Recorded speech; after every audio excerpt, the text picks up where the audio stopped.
Chicago's nestled on the shoreline of one of the largest bodies of fresh water on the planet. Now a nonprofit whose mission is to protect the lake and other Great Lakes in the region is at risk of losing funding. This is a larger battle for $1 billion federal awarded to the Illinois EPA to protect clean water and air rages on.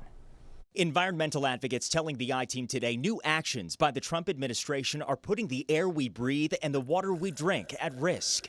EPA will be reconsidering many suffocating rules that restrict nearly every sector of our economy. Mercury and air toxic standards, light, medium, and heavy car and truck rules. In the last 24 hours, the Environmental Protection Agency announcing what officials are calling the largest deregulation action in U.S. history. I don't think anybody voted for more toxic lead or more forever chemicals in their drinking water, or to be having more kids having asthma or lead poisoning.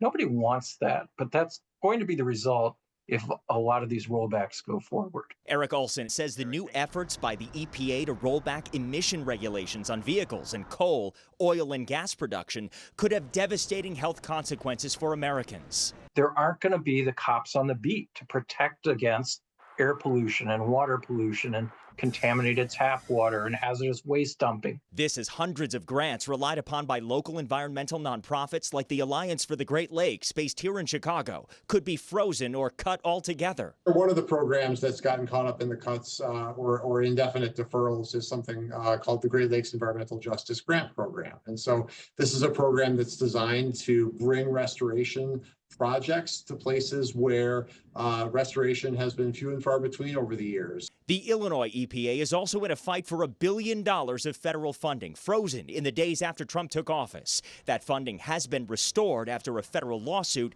but state and city environmental advocates like Gina Ramirez fear the worst, Congress fully removing that funding. Streamlining the process to check for lead in your water, that might not happen anymore. And so again, it's just like on community groups who are already burned out. Now, these deregulation initiatives still have to go through a rulemaking process before they take effect, but many EPA employees fear they may lose their jobs in the coming days or weeks, with the president asking for a 65% reduction in EPA staff. Watch breaking news on YouTube. Subscribe to ABC 7 Chicago Eyewitness News.